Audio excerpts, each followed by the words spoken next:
Guys, 2020 Sienna, it's going to be how to replace the cabin filter, and if you turn your blower motor on, you're hearing like a noise in there, like a rumbling or a roaring. I'm going to show you how to check that out.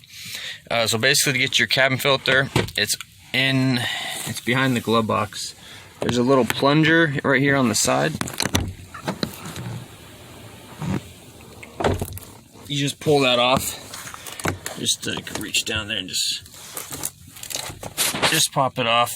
It goes off to the side, and then you got to squeeze the sides of this glove box with both hands at once. Squeeze it and just pull down. Okay, I did it off camera, but basically what you do is you just squeeze the sides to where this will suck in enough to then you can just lower this down. Might want to empty your glove box first. You don't have to though. And then here's our cabin filter. There's two tabs.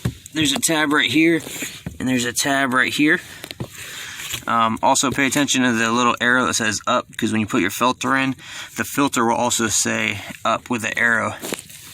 So you can just pop this off like that, to the side, like that, and then it'll come off like that. That's the little like faceplate. Save that. Careful not to break it.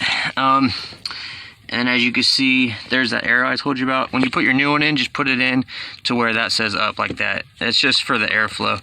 You can just fold the side of it and pull this out. It shouldn't be hard to get out. So that's how you get your filter out. Now if you're having noise, this might be full of leaves. Rats make rat nests in here sometimes. So what you can do with the car off and with the fan off, make sure this fan won't turn on at all. You can reach in here and pull out any leaves or debris. One time I had one full of acorns. The littlest little leaf can make that rumbling noise. Now, I'm going to give you a little quick look in there. It's just a fan in there pretty much. So you can reach in there and get most of it out. If you still can't, what you could do is you could drop the motor from the bottom. I'll show you what I mean. Underneath here, there's this is your blower motor, and you got these screws right here. And there's one here, one right here, and there's probably one over here. And just disconnect this connector, and then you could drop this down, dump it out, clean it out, and then just put it back in. Put the screws in and then reconnect it. If you have like a rat nest in there, you could probably spray the fan blades with like a disinfectant or something. This particular one is kind of hard to squeeze, so you can do one at a time. Just like pull one out and drop it, pull the other one out and drop it. It might pop back in, so you just got to try not to pop back in. Anyways, I got my new cabin filter here. This is from the dealer. That's a Toyota one. You don't have to get a Toyota one.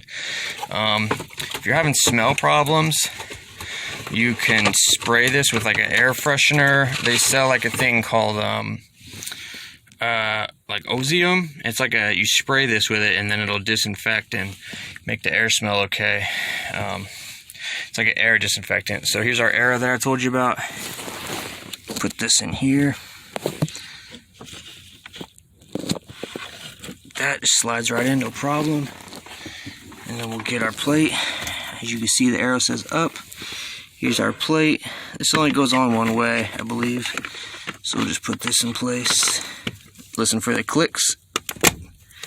Okay, that's in. And now we could just put this back up. And your plunger, remember to put this back on. This is just so when you open the door, it comes down slow. This isn't like a necessity, but you want to, keep it because it makes the door come down slow instead of just fall down. But if you broke it or whatever, don't panic. You can get these; they're like $12. And up on the inside, it's just a little peg that sits on, just like the peg on here. Okay, let me go ahead and put this back up. And then I'm going to just do this, put this back on. It's off camera, but anyways, so that's how it goes. And you just close it, and you're good to go. Thanks for watching.